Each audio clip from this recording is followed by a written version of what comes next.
Just call 480-394-4480 or visit bannerhealth.com/Ironwood. Banner Ironwood Medical Center is conveniently located on Ganzel Road, just south of Combs. See what a difference just a minor tune-up or a complete overhaul can do for your joint pain today by calling 480-394-4480 and get your joints back in the fast lane again. It's Thursday morning, and we are in the Santan Valley, and we are live on KQCK in the Santan Valley. This is CAC Live. Tom DiCamillo, Joe Carrero, and we are here every Thursday morning at 10:30. And today we're going to switch modes. We're going to talk a little athletics, and we're going to talk about women's volleyball at Central Arizona College, a program that is fairly new to CAC. Has had a lot of success early on, and the head coach, Matt Dyke, could not join us. He's a little under the weather today, but joining us today is Irene Hester, the assistant coach who volunteered last year. Now she's an assistant coach. Irene, welcome to CAC Live. Thank you. I'm very excited to be here. And also joining us is Lachelle Perrier, a middle blocker for CAC, and she's joining us. And then Jordan Leiter. And Jordan, what position do you play? I'm the setter. The setter. Okay, that's the important position in setter. volleyball. the setter. And so we have, and then we also have one other player in the background. We're trying to coax her on the show a little bit later, but we'll see if we can get her to come on. We're going to talk about volleyball and one of the growing sports in the country. You see that at a lot of different levels. You see it a lot. Obviously, the Olympics, it's one of the most popular sports in the Olympics, especially now that it's progressed into beach volleyball, sand volleyball. The NCAA has marked it as an emerging sport, and there's schools that are starting to do that. There's a couple schools in Hawaii that are now looking at adding that as an official NCAA sport, so it's growing, adding a lot of opportunities. But Irene, let's talk with you first. Let's talk about the CAC program. I think this is its second or third year? The third year. Third year. And this is your second year being involved with it, correct? Yes. So talk about growing a program. What's it like? It takes a lot of discipline. It takes a lot of hard work and a lot of kids that are actually going to buy into your program. So you have to get kids that are willing to learn and not coming thinking they know everything and not coming thinking, oh, but I'm going to do it my way. They're here to actually learn and to hone in on what you're trying to teach them and to better them as a person on and off the court. Recruiting is always a challenge. I think coaches at the 2-year college level have the hardest job because at a 4-year school, and many of the people know that I worked at a 4-year institution for a long time in the athletic department, they could build a program. They bring somebody in as a freshman, they can redshirt them, and now they have them for 4 or 5 years. But at a 2-year program, sometimes at the first year they're gone. So you guys are recruiting every year. So much turnover. Let's talk about that. There's 4 girls returning this year, but in the past, you'd have to get a whole new squad, and only 2 would be returning, and so it just takes a lot of recruiting in the off season, during season, even a lot of times, and it's just you have to get, like we said, you have to get girls that are willing to even stay, because a lot of them are like, oh, I'm missing home and whatnot, but if you get girls that are just confident and here on a mission and just ready to work and put in their time and ready to go up to that next level, what we keep saying is we want to get you guys ready for the next level, for the Division I, the Division II. We don't want to get you guys prepared for junior college. We want to get you guys to that next level.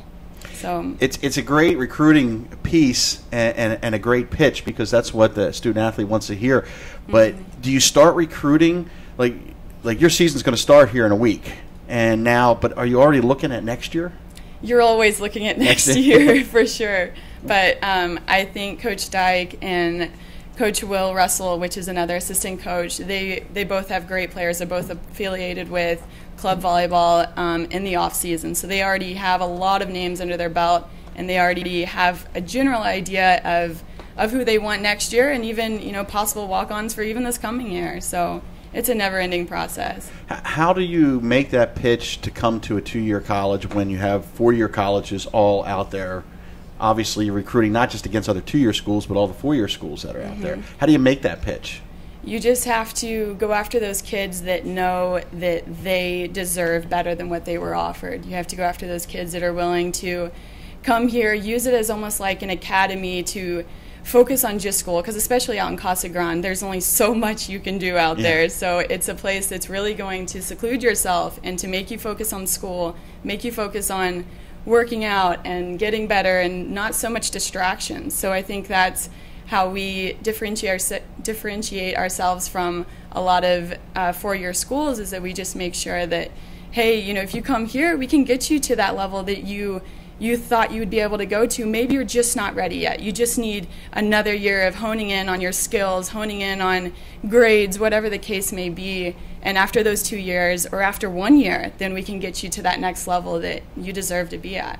What do you look for at this level? And maybe it's the same at all levels when you're recruiting for volleyball, but do you look for position players, or do you look for athletes, or a little of both? A little of both, definitely. For Jordan, we looked, I mean, she was just such an athletic player, and she really ran the show. Whenever she was on the court, she would take leadership, and you just felt very comfortable with her out there, and we could tell our teammates thought that. So we were like, all right, we're going to sign her up. And Lachelle, the same way. She was very athletic, very raw still, but she has learned such a huge amount within this past year, and we're very excited for her to come back. She actually had a knee injury, but we're very, very excited for her to come back this year. I'm going to talk a little bit more with the players in a second, but I'd like to get a little bit more about your background, because I always feel it's important when people are listening to the show or you're recruiting. Obviously, you're dealing with parents, you're dealing with student athletes looking. Tell us about your background in volleyball. I actually started playing basketball whenever I was younger. So I've played basketball my entire life. And my junior year of high school, I started playing volleyball. And that's whenever I fell in love with the sport. And I got recruited that year by TCU, Texas Christian University in Texas. It's right there in Fort Worth, so it's about 30 minutes away from my home, not too far. And I chose to go there for 4 years. My younger sister actually followed me there, so we both got to play together. And then I went professionally over to Switzerland. Wow. For 9 months. And after that, I came back here and I started volunteering with the volleyball program here at CAC. And then I got an offer to go over to Poland for a year. So I took that, went over there, and the contract went bad. And then I came back, started training again, and got another offer to France. And I broke my pinky, actually. So it kind of kept me here. I got engaged to the Central Arizona head basketball coach now, Coach Pollock. And we're just trying to get in that next chapter of our life. And now I'm affiliated with the USA U26 beach program. So I'm trying to work my way into the beach side of things and still coaching a lot of indoor, which I love. Is in the last, it seems like in the last 5 to 8 years, volleyball, it's just kind of exploded with the beach volleyball. Talk about that. What have you seen from the time that you played at TCU to now? There's been just a lot of changes. There has been the sport is just growing so much. Especially with the Olympics, them taking first and second this year, it was huge for the program. They had so many different programs that affiliated with USA. So there was a U21, U26, U18, an elite development program. They were able to just throw in so many other programs because they did so well in the Olympics. They've just got a lot of money put into the beach program here in the States, and that's why within the next 2 years, you could see around 300 universities having it as a Division I NCAA sport. Wow. I had some players tell me that were on teams, college teams, and then played some beach volleyball during the summer, and they said playing in the sand and playing with just one other player, it was different, but it was tremendous in the conditioning part for them going into the fall. Sure. And talk a little bit about that, because playing with two people, I mean, that's you cover a lot of ground. For sure. Playing with two people and then coming back and playing with the girls indoor, I feel like it's too crowded. I'm like, get out of my way. This is my court. But I don't know. It definitely, I feel like I can just jump out of the gym. I know in indoor during my college years, it felt like I could still jump, but it's more power. And whenever I went to the outdoor, it was just, I come back and my legs are just ready for that, cushion, and they're ready for everything to absorb my jump. So I get in here and it just helps you so much in every aspect. It helps you read better. It helps you, your quickness and just everything. I've really fallen in love with the sport. They said the other thing they said was the sort of anticipation, because you had to cover so much ground. For sure. You had to be able to kind of see what was happening more than having 4 or 5 teammates around you. Yep, you have to watch the hitter's arm swing the entire time. You have 2 blocks up in indoor, which is really helpful. In outdoor, you just have 1 up. But, I mean, regardless, you just watch the hitter's arm swing. You watch where the blocker sets up, and it just helps your whole vision, your court IQ just goes out the roof whenever you're out there. You're listening to CAC Live. Tom DiCamillo, Joe Carrero. We're visiting with the Central Arizona College women's volleyball team in its 3rd year at CAC. And I want to bring in Jordan Leiter from Leesburg, the setter. And Jordan, setters, the way they're always described to me is that they're the quarterbacks of the team. Yeah, and we use that term a lot, quarterback, to describe leaders in a lot of sports. But it's pretty apt, isn't it? It definitely is, I would say. Yeah. Talk about your role on the team. How do you view it? Are you the leader? Do you take control out there? I definitely try to. I would say that last year I was kind of coming into my own. I moved across the country to come play volleyball. But this year, I'm back in the groove, and it's a lot easier for me to take control now that I know my surroundings. Was there a point that you got comfortable? I mean, I'm trying to imagine this you're from Leesburg, Virginia, right? Yes. Leesburg, Virginia. And you're coming in your first year, move across country, out in the middle of the desert. It's vastly different. I know. I did the same thing. Moved across country. Take a look around. It's really different. Definitely. You move into residence halls, and then you start class and you start volleyball. It's not like spring sports where you have that fall semester to kind of get used to it. You're in preseason, and then you're playing, and your conference games are starting to run right away. Kind of take us through that a little bit. Those first few weeks of getting used to being at CAC? The first couple of weeks were definitely interesting. We had a couple of scrimmages before that kind of helped us through, But once the first whistle blew, it's just you serve the ball and you get the game going. And you think about how you have class before, you have class tomorrow, you have assignments due the next day. But once you get in the game, that's all you think about. That's all I can think about. How did you choose CAC? How did I choose CAC? I actually went to a senior showcase in Vegas my senior year, and Coach Dyke picked me up, and he called me, and he was talking to me, and he was like, hey, it's February, and I'm wearing shorts. And I'm like, Coach, I need to be there. I'm in love with warm weather. And I came out here, I saw palm trees, I saw cacti, and I fell in love with it immediately. And and then you came, and this is not a negative thing, but you came back this year. I did. And so there must be an affinity for CAC in the program. Definitely. Talk a little bit about that, because the program's still in its infancy. You realize that you're building something here even beyond you just being here playing. Do you like that? Does that appeal to you? I love it. I love that, we have the power to make the team as great as we want it to be, and when we all work together, sure, we all have individual statistics, but when we all work together, it's such an incredible feeling, when we all get so hyped after a game or before a game or in the middle of the game, after a point, we just get up and we're like, yeah, let's do it again, right back at it. It's just awesome. It's such an incredible feeling. What was the experience like playing through the conference last year? Because obviously all the schools are in Arizona, and you play a lot of schools close up in Maricopa County that are reasonably close, and then there's other ones that have pretty decent travel that you have to go to. But talk about the type of volleyball that you were coming up against, because in my experience, volleyball out west, being at Division II level, was always much stronger than Division II in the East. In the East Coast, the East Coast. It just was there was a different mentality. There was more. The West doesn't have lacrosse, doesn't have field hockey that dominate the eastern part of the United States. So those athletes are playing the sport. The athletes are being split up among a lot of different sports. But talk about that. The Western volleyball is really strong. Yeah, no, definitely. When my senior year in high school, I was playing club volleyball on the East Coast, and I remember we were at a tournament, and they all hyped up this California team. They were like, "Oh my gosh, California team is coming to this tournament," and we were like, "What? No way!" Just because West Coast, they just go so hard. They really do, So I wanted to be a part of it so bad. And then as soon as Arizona talked to me, I was just like, "Yes, I'm in right now. Let's go." So we get into the conference, and there's some big bangers out there. These girls get up and they hit down, and just to be able to play against that, I want to be at the next level. I want I want to play with all the big bangers, you know? And it's just awesome. Was the speed, was that a big adjustment, the speed of the college game? You hear that in all sorts in athletics. And Irene, you probably know the same thing playing at TCU, that all the student athletes eventually say that the biggest adjustment they had was the speed, whether it's baseball, football, that first when they're out there, it's just the way everything happens. And then after a while, it kind of slows down. Did you experience that?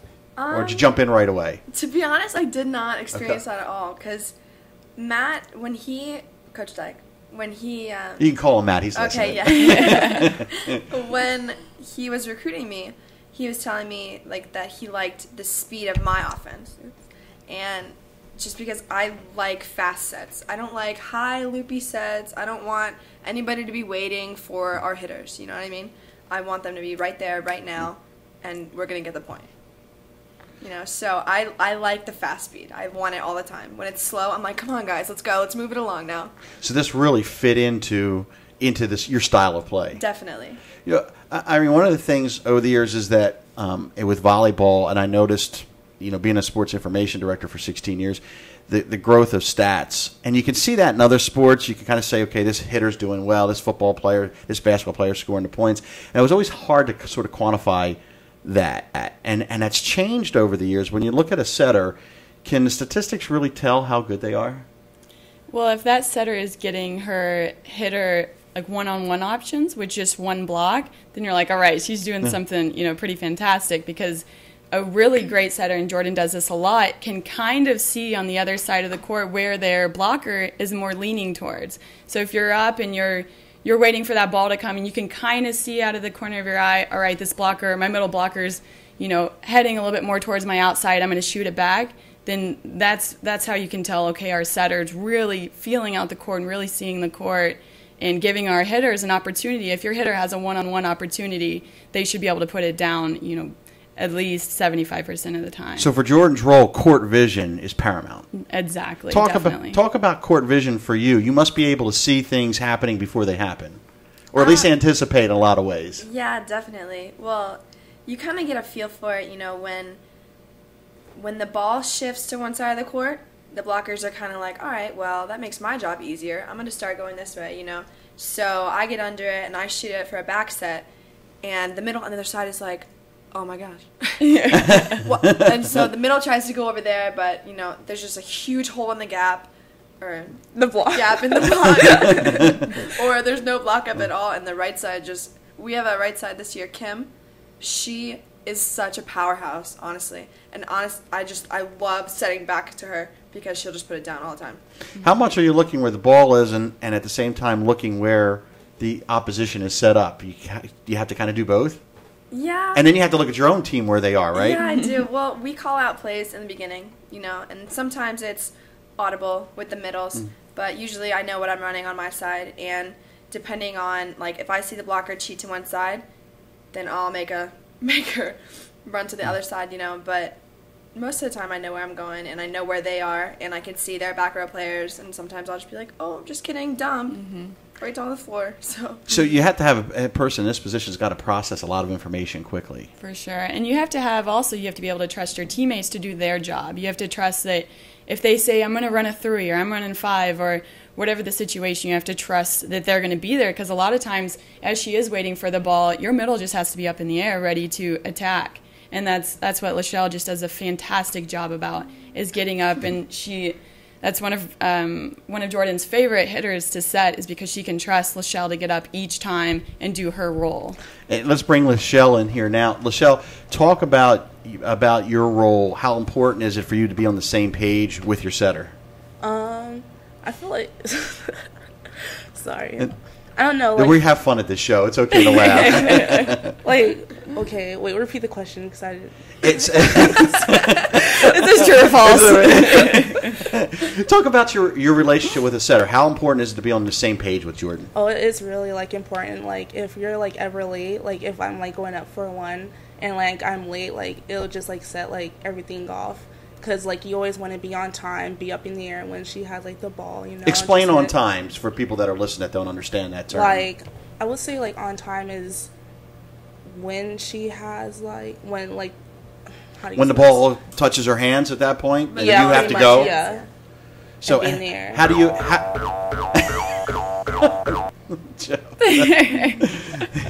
He's on time. Had my volleyball thing ready there. Yeah, he had it ready. So at what point? How do you communicate? Can you communicate without talking? I mean, can you look at Jordan, or can Jordan? Do you look at Lachelle and kind of say, "Okay, I know where she's going"? How do you communicate on the court when things are happening so rapidly? Usually it's just like, because like she usually knows that like I like to stay in front or whatever, and I usually call it so that she can hear it or whatever. And like, you know, sometimes there would be like a miscommunication. I'll try to make like the best play out of it, but usually like I talk to her and stuff. I'm like 1-1-1 or like 3-3-3 right here, I'm right here. A lot of communication, a lot of the time, all the time. Otherwise, it goes badly. Yeah. Is that something to work on in practice? Definitely. I mean, if you are outside a volleyball gym, just walking through, you should be able to hear the entire gym in an uproar because they're just talking nonstop. Everybody, there's just so much communication thrown out because, like you said, you can't always watch and say, okay, so now we're going to do this. I mean, everybody just has to do their role and communicate what that role is that they are actually doing. It's as an SID, my office was right off the gym floor, and it was like a steady hum during volleyball practice. You could hear it all the time. So talk a little bit about Lachelle, about being a middle blocker. Describe that for people because it's hard sometimes for people that don't know the sport or even know the sport, they don't know the positions. Explain what your primary role is. Well, for one, you have to be like you have to like be able to read the court and like, block on like, if the middle is blocking or the right side or the opposite. You have to be able to like get off the net, go for approach every time, try to trick the other players on the other side. Like it's I want to say it's difficult, but it's not. Like you just like it's like you kind of like go with the flow. I don't know. It's like kind of hard to explain for me, but like that's what I try to usually do. Just like read the court, just like see like where the setter, like read the setter, and then see where the ball's going. Usually like that. Talk about the traits of a middle blocker. Your middle blocker is the hardest worker. They have to be the hardest worker because there's so much going on the other side that you have to be involved in.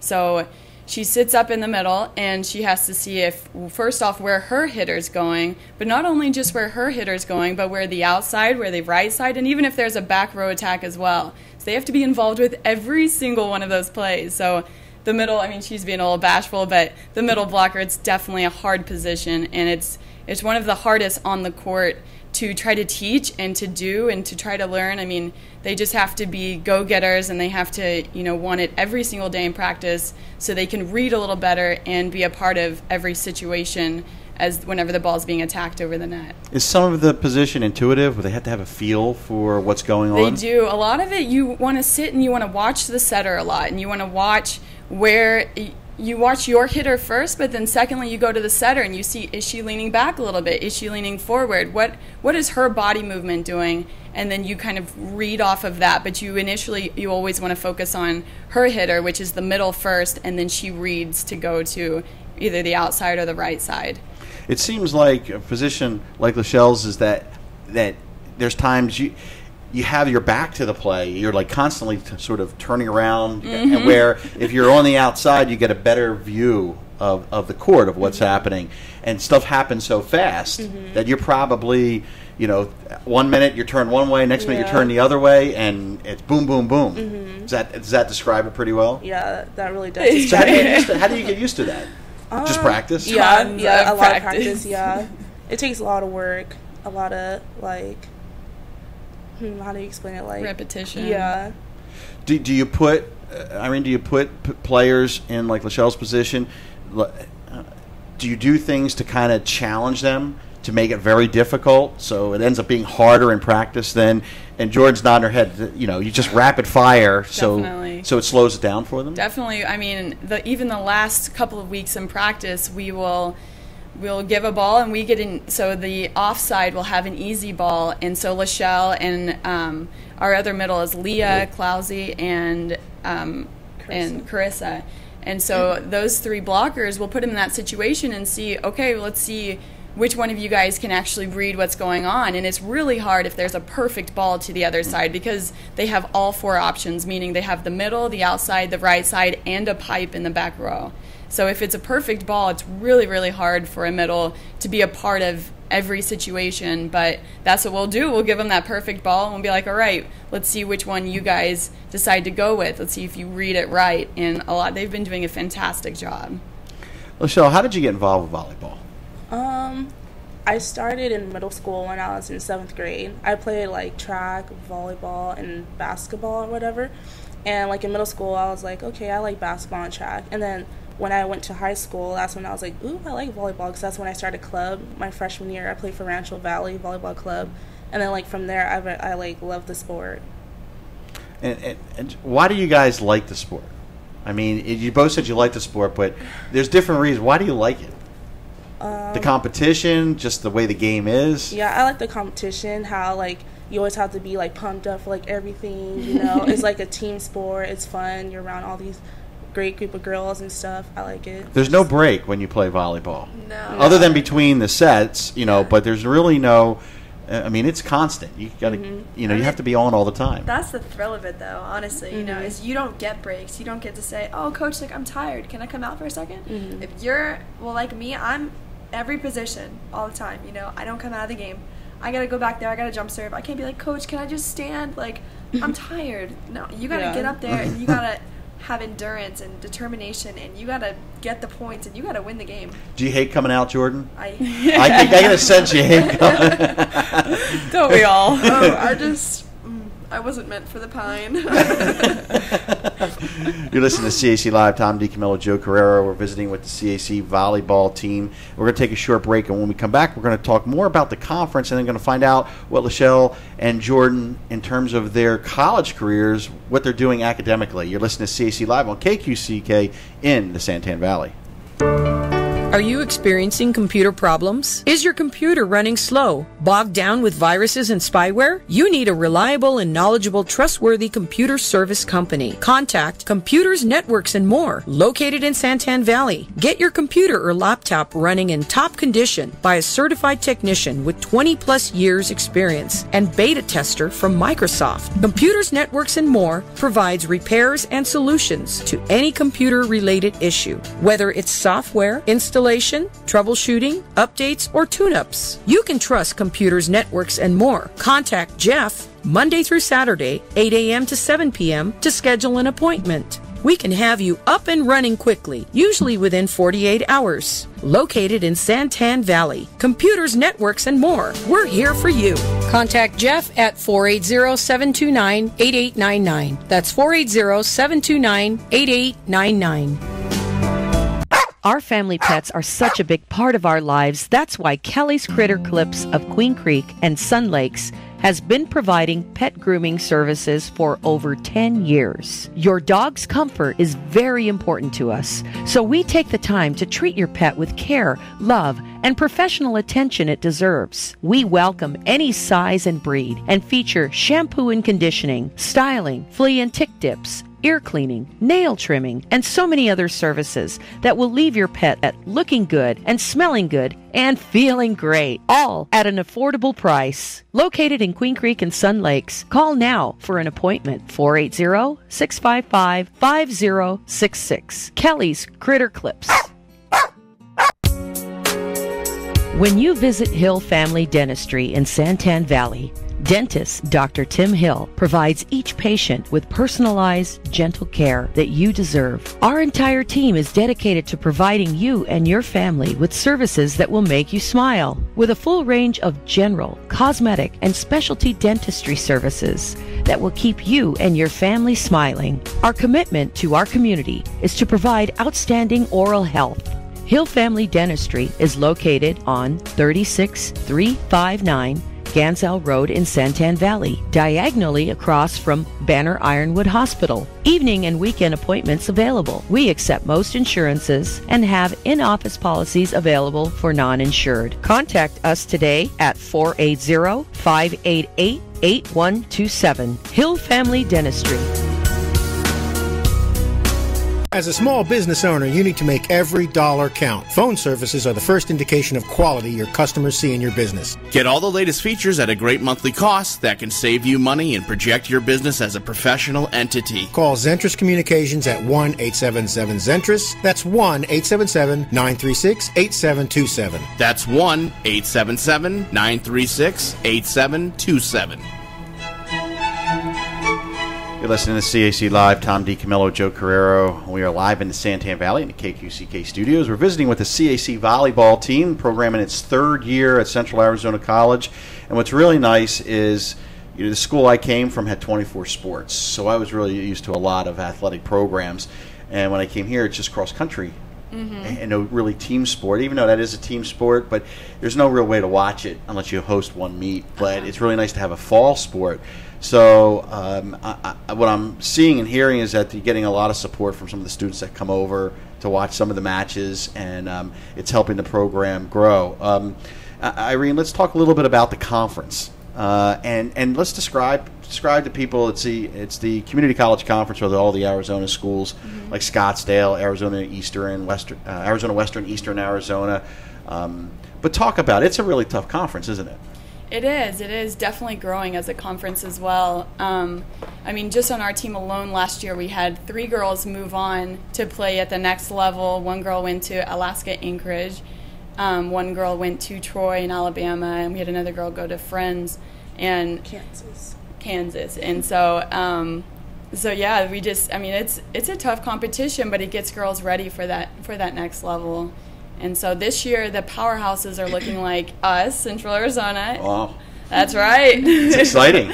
Scottsdale, who we actually open with next Wednesday, and then Western is going to be another powerhouse. They're always pretty strong each year. So you have a home opener or on the road to start? It's on the road. On the road, yeah. at Scottsdale. So your conference schedule, is it pretty much like a Wednesday, Saturday schedule in the league for the most part, or is it all over? It's Wednesday, Friday. Wednesday, Friday. Yeah. Wednesday, Friday. And so the matches are played, for those that don't know, at the Signal Peak campus at the facility down the George Young Activity Center, but it's our gym. And it's, if you're not familiar with the Signal Peak campus, it's between Coolidge and Casa Grande. It's a terrific venue. If you ever want to go in there, basketball plays there during the winter. If you've ever been there during a basketball game, but come out. I don't think they charge. You guys charge. It's they're free, aren't they? For and the matches start at 7:00 for the most part on Wednesday and Friday. Yes, 7:00, and then on Friday it's 7:00 as well, I think. Okay, so Wednesdays and Fridays. We are in the process of getting ready, hopefully here soon, to turn on your new athletic website, and which is good. I just got to enter your schedule. I think you guys had pictures taken, didn't you? You're going to take next week. Next week, so I need those. That's what I'm waiting on, your pictures to put up. So, which will be really exciting. And then, so if you're interested, just check out centralaz.edu is the CAC website for now. But it'll be exciting. At volleyball, it's played at a really high level. Jordan and Lachelle, let's talk about sort of your academic side. What do you have an interest in majoring in? A lot of times you come to community college, you're getting your basic courses done. But what are you interested in doing once your volleyball career is done?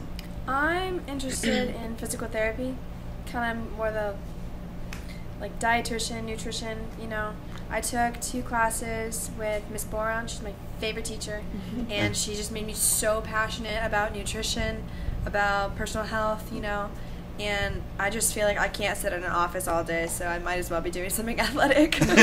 Would you like to be an athletic trainer along those lines too? Yeah, I'd love to. Okay, we'll talk. My alma mater is one of the top athletic training schools in the country, and have a great women's volleyball coach. Hey. I can talk to you afterwards about that. Yes, there you go. And it's not far from your home, so your family can come see you. So really? Yes, it is. So it's Division II school, but if you have higher aspirations, if not, there's a Division I school I know that does the same thing. So, Lachelle, talk a little bit about your academically. Well, right now at Central, I'm just doing my general ed, but I really want to major in biology and stuff.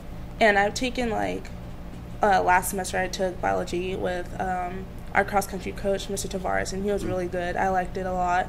And this year I'm in her teacher's class, Ms. Boron, for personal health, and I like it. I'm still trying to kind of figure out what I want to do. I know I want to be at first I was I want to be a physical therapist, I want to be an anesthesiologist, a pediatrician. But I know like I want to be like in the medical field doing something. Well, you're in a great location. CAC has a lot of options that'll get you into the right place. So it's really great that both of you are looking toward the future and that you can sort of parlay what you're doing now. One of the big things that I know, and you know, Irene, as a student athlete, student athletes generally do better in the classroom than the general student population. That the NCAA will tell you that the GPA of student athletes. You hear about those bad cases, but there's 300,000 student athletes in the NCAA, and then you add the junior college level. There's hundreds of thousands of student athletes. You have to be organized with your time. You look at what you moved across country. You came from California. Would you agree with that? That you got to really be compartmentalize what you do and to be successful. You have to be on top of it all the time. How do you do that, especially when you have road trips? What do you give us an example of a day that you go through? You have practice, a game. Take us through it. Studies. Well, I assume my hardest days are Tuesdays. Tuesday I have class at 9 a.m. to 9:15. Practice starts at 9 a.m. to 10:15. Practice starts at 10, so I got a haul tail to practice. And then practice ends at 12. I have a class at 12, so I kind of got to skip lunch or like grab some goldfish or something. And then that class ends at 1:15. I have a class at 1:30, and then that class gets out at 3:30, I guess. And right after that, we have go to the gym for workouts, and then hopefully I make it to dinner. And then study later on that night. Yeah. So that's Tuesdays and I guess Tuesdays and Thursdays. Thursdays are your packed days. You experiencing the same thing? Yeah, like you're smiling as soon as I ask that question. I know, question. yeah. I have a hard load. Like mine, like I don't have any morning classes. All my classes are like after 12. So like my day would be like 10 and 12 practice, and then 1:30 to 2:45 I would have one class. Then right after that I have a 3 to 5:45 class or something like that. And then like I would try to work out whatever so I can like rehab my knee, get it stronger, whatever. And then whatever time I have left, I just usually use it for like studying and stuff, and like trying to organize my time. Like I usually like keep like a full like a calendar and stuff, and like write out what all the things I need to do. Like this time, when's my test? Try to schedule around that stuff. So, how much as a coach? Back in the day, coaches would like, all right, you come, we're going to practice, you're here. But it seems like coaches today have to be more involved in almost helping student athletes. You're almost kind of like an event planner or like helping them plan their time so they understand, because the demand seems so much greater today. Definitely. I actually am going to be in charge of academics this year. So you have a set, I think it's like an hour and a half long study hall session that they'll have each night. I think it starts next week. I'll get all of their syllabi, make sure that they're on top of everything. I'm a real organizer too, so I'll have a whole calendar full of when their tests are and make sure they've studied for that and what homework is turned in, and we'll give them highlighters and just make sure that they're super organized, super disciplined, because a lot of kids get to go to class and just go home and sleep and then wake up and do their homework whenever, but we don't have that on our schedule. So you have to be super disciplined. Even though you're tired, you have to stay up and do that homework and then go to sleep at your normal time, not nap in between or anything like that. Does that help you guys to be so sort of scheduled? And does it take the stress away, because you kind of know A, B, C, this is what I need to do? It's my daughter started playing volleyball, and she's the same way. She's only 13, but she was doing it. Now she switched to swimming, but she's doing the exact same thing, which is really kind of a neat effect. But if you didn't have that, what would happen? If you didn't have that sort of rigid planning, what would happen? Would it unravel for you? Well, honestly, I didn't really have it first semester. Irene is helping us out a lot. My classes kind of got all over the place, and I had to organize myself by folders, binders, highlighters, sticky notes, like do this today. I bought this huge calendar, write all my dates that I need, and just you gotta crack down and just set it all out for yourself, because if it's all over the place, then your classes are gonna be all over the place, your mind's gonna be all over the place, and it's just stress overload. You feel the same way, Lachelle? Yeah, well, I'm always like an organized person, so I always have to stay organized, because if I don't, then I wouldn't be like not in a good mood. I'll be like, it'll be bad. It's what motivates you to stay organized? Is it that because you want to play, or is that you're yeah, honestly, because after a game, you're so amped up. You want to celebrate it. You want to be like, yes, all right, let's go out for pizza. Let's have a treat, Yeah. And you don't want to be like, oh, I got to finish that essay. Does the technology help the athletes today? Because it's back in the day when I was in the 90s and early 2000s, the phones that we have today, the iPads, the access to do their work on road trips wasn't there. Mm-hmm. So you missed a lot of class time. But now it seems like they have more access to be able to stay on top of their classes when they're on the road. Definitely. I think they just have everything at their fingertips. So now if they say, oh, but I couldn't get that lesson plan, you can always get that lesson plan because you always have that access. There's no excuse now, There's is there? no excuse for any type of mishap in the classroom because you can always find the answer no matter what. So the only legit excuse is the dog ate your homework. That's really the only legit excuse they're not even anymore. allowed to have dogs. It's true. It's we're visiting with the Central Arizona College women's volleyball team. Irene Hester, the assistant coach, she's a volunteered last year, assistant coach this year, is joining us. I know Matt Dyke is out there listening. I know you wanted to come, weren't feeling well today.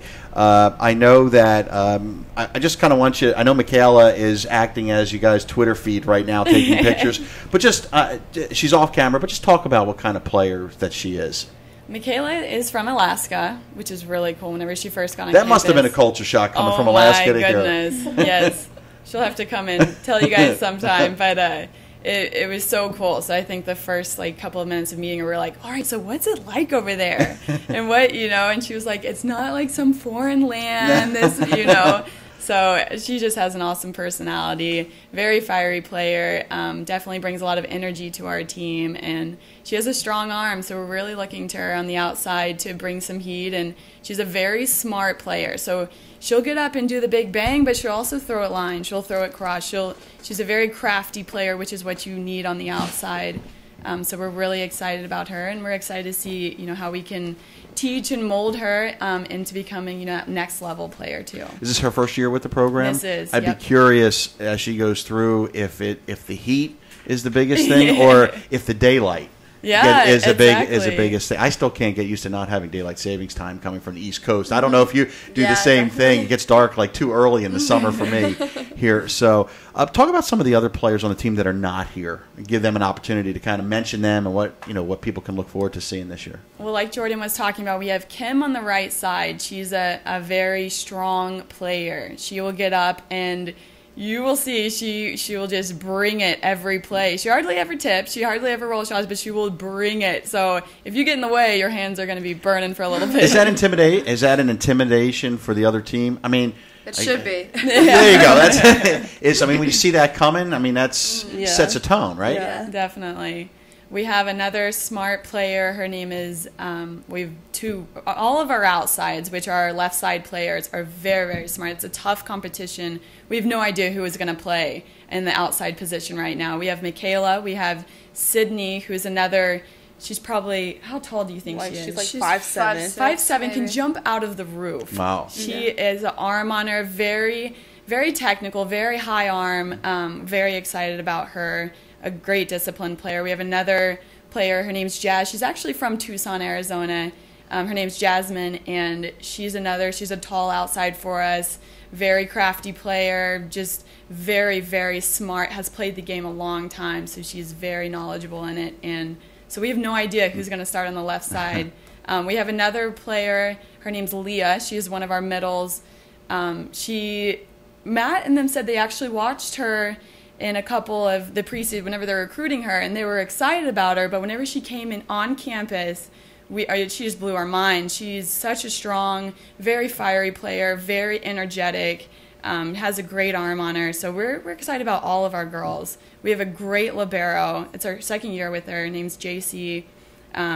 So smart. She's probably our smartest player. She can read the court better than a lot of Division I players can, and we're really excited to see where she goes from here and how she leads our team this year as well. It's interesting. You have Alaska, Virginia, California, Tucson. For the two of you, the players, for Jordan and Lachelle, is that interesting for you, or does that make it appealing that you're getting to play with players from all over the country? It's awesome. It's Yeah, really it is. awesome. What have you learned from other players that you didn't know? Oh, that's a good question. That is a good question. What did you learn about Alaska that you didn't know? About Alaska. Michaela has a picture of a whale that she just took. She was like, oh, we went fishing, and I took this picture of a whale. A whale? No big deal. I was like, oh my gosh, that's crazy. They're not swimming much by Virginia and Jersey, Oh, Jersey no. Shore. No, not too definitely much. not. For me, we have this girl that's from Latvia. Her name is Lama. She's pretty cool. Like, she would bring back, like, some foods and stuff, and I'm like, ooh, what is this? What is that? Is that chocolate? As long as it's not crawling, right? Yeah. Basically. But how does that help a coach? Because really, as we talked about earlier, there is different styles around the country. In all sports, that's true. As a coach, how do you mesh that together? And is it one of those challenges that you like to be able to do something like that? Definitely. I think it just helps the girls grow as women individually. If they see different cultures, like our Latvia girl, last year she was just getting used to everything, and this year she has just blossomed. She's involved everybody. I mean, they all try to do her accents. Do her accent real quick.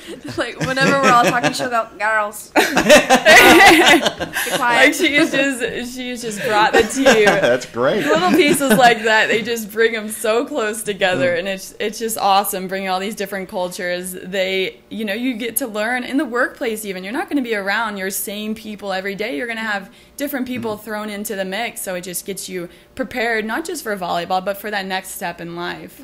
Jordan, what'd you bring from Virginia that maybe your teammates didn't know? What did I bring? Yeah, it could be food, it could be comment, it could be they ever go across the bridge, the tunnels in the bridge. What did I bring? They may not know what I'm talking about. Can I just say, like, I Go brought ahead. my personality? Okay, that's great. That's what I brought. was going to say that, though. Come on now, dude. You stole it.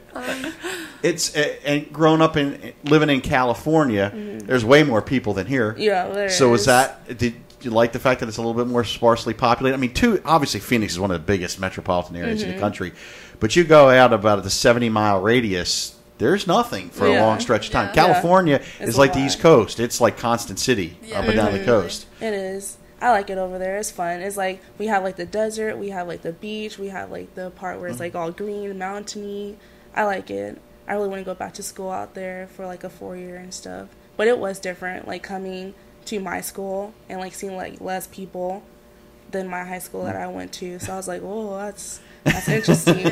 But it was cool. I learned to love it. So Do you feel like you have more space, like more elbow room? yeah, I do. I like it. So what was the biggest, Jordan, for you? What was the biggest sort of culture shock for you coming from Virginia to Arizona? Was it 115-degree temperature? Oh, my goodness. Well, honestly, I love that, though. I'm not even kidding. You know what? And people don't understand. It's in the summertime. What is it? 90%, 100% humidity, and It's it might be 90 degrees, ridiculous. but it's way different. I would rather have 115 degrees Yep. out here I than s- 80 degrees humid in Virginia. You hang your bathing suit up, it doesn't dry. Exactly. Not at all. Exactly. So no, you know what? You understand what I'm talking about. You So always say, it's a dry heat. But it Yeah. really, really is. it's like standing in front of a pizza oven. I always say that's kind of Yeah. what it feels like. Irene, what about your experiences in playing? What have you brought? What do you relay to the players? I mean, your experience playing at Division I. What kind of opportunities did you have with postseason at all? And do you talk to them about playing at the next level? Yes, I think the most that I like to bring is just energy and discipline. And so that's what I learned the most at my 4-year was that our coach just harped. And a lot of times I would just ask questions because I was a little newer to the sport. So I was like, so why would we do that? And she was like, Hester, no questions. Just do it. Whatever I say, you do. And never a question, never even a, so why, not even a curiosity. You always just do it because you're told, and that's what you're supposed to do to get better and to help everybody. Because if a coach is going to sit there and answer every single question, it's going to slow everything down. You're not going to get to as much as you wanted to that day. So I think just discipline and energy, because I am obsessed with this sport of volleyball. So I think you know, whenever you're out there playing, think of all the little girls that would kill to be in your position right now.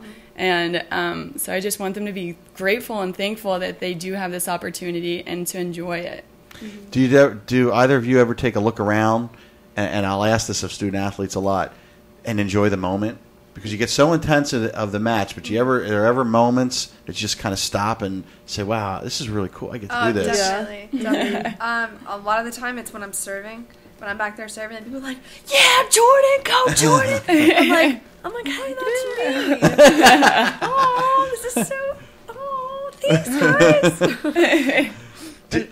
Yeah, like for me, like when I like sub out for like another middle or whatever, and like the libero goes in for me, and I'm just like sitting there like on the bench, just like thinking, and I'm like, dang, this is really cool. I'm like in college, like playing volleyball, and I know like a lot of people don't get the chance to play college volleyball, so I try not to take that for granted, and so I live every day. I love it. As a coach, Irene, you're teaching. They're learning. They're going to class. There's this whole, the routine is intense, but do they have to enjoy it at some point to continue to get better? I mean, is that something you have to relay to them? So you got to enjoy this, because if it becomes like work, you're going to hate it, and then you're not going to get better. And I mean, essentially, it is kind of a business, because you are getting paid to go here because you're playing volleyball, but you do. I mean, if you don't love what you do, even whenever you get to the workplace, if you don't love your job, then please do not do it. You're going to wake up every day miserable. So if they didn't love this sport, they wouldn't be where they are right now. So I think all of them enjoy it, and I think all of them really look forward to practice. And even, I know they won't admit it, but I think they look forward to the weight room and to getting stronger and faster and just better in general. The best part when I played sports was being around teammates. And I looked forward, whether it was practice or whatever we were doing, and when you stop that, there's like this big hole. So is that what you guys enjoy the most, is being around teammates? Yeah, we bond. Boy, that was simultaneous. Wow, that was great. We really, honestly, we get along so well. Yeah, we None do. of us have any problems with each other. And we all come up from across the country, So it's like, you wouldn't think that we'd be able to click that easily. You come in. Most of these girls, like our club teams, we played with them since middle school, beginning of high school. And we come in here. We meet these girls for the first time, and we just click instantly. Yeah. Like we've known each other for years. It's amazing. How important is that chemistry for a team? Huge. You can't teach that. You can't bottle it, right? Definitely not. I mean, the year that we made it at TCU to the NCAA was the year that everywhere we went out as a group, and that it reflects on and off the court. If you can trust somebody enough to spend day and night after practice, after like studying with each other, then you can trust them on the court. So if you all mesh together and go to lunch, to dinner, to the movies, to whatever the case may be, then on the court it's just going to be that much easier, because you don't have to tiptoe and be like, will you please do this? You say, hey, make sure you're down on defense, or hey, make sure you get that ball next time, because you can talk to each other like your sisters, which you really are in this case, and you don't have to tiptoe around and don't have to take it personally. Exactly. Yeah, definitely. So you're all going for the same goal. For So sure. what do you say, or what does Matt say, first day of practice of the year when you're bringing in, because obviously you have a lot of new players all the time, but what's like the very first message that does he scare them? Do you guys scare them and say, this is the way it is?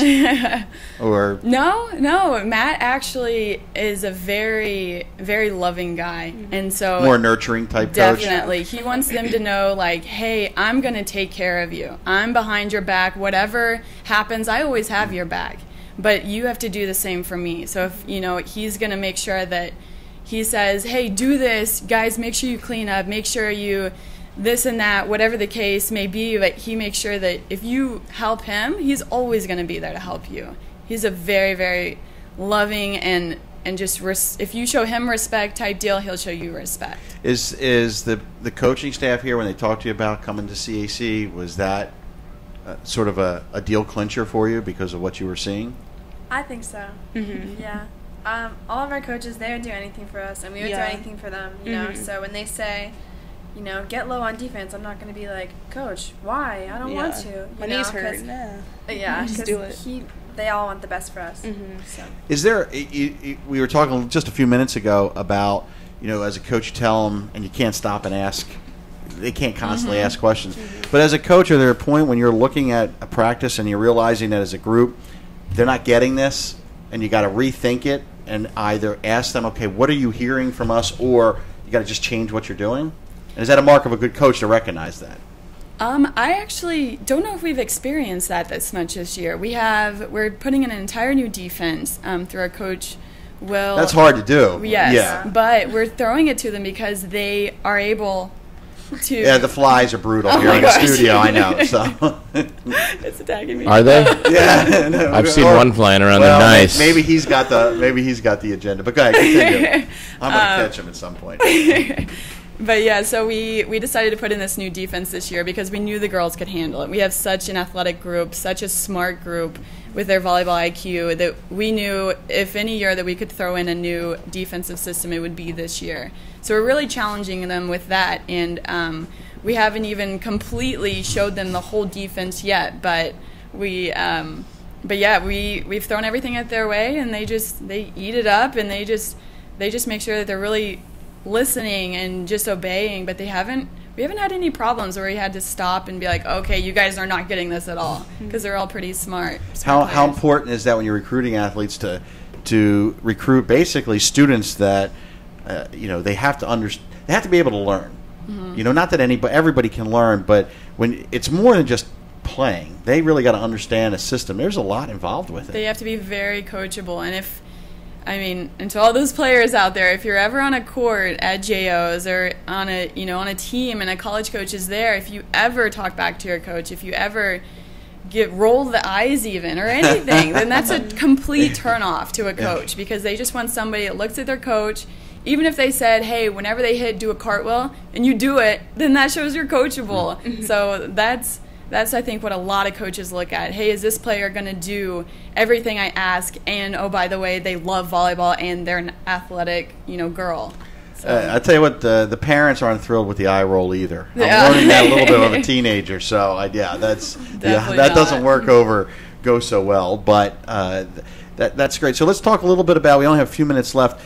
You open up on next Wednesday at Scottsdale. Yes. At 7 o'clock. Yes. At Scottsdale Community College up there, just a little bit on the northern side of Phoenix. When is your home opener?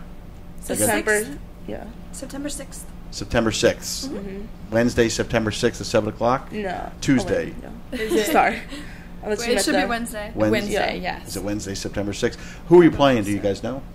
Our first home game? Yes. Arizona Western. Okay, so you got it right into the fire to start. Yeah, it's like back-to-back home games on Friday and Saturday. That's when it is. Oh, is it? September 6th and 7th, yeah. Oh, okay. Oh, so you got that first week, September 6th and 7th, you guys are playing.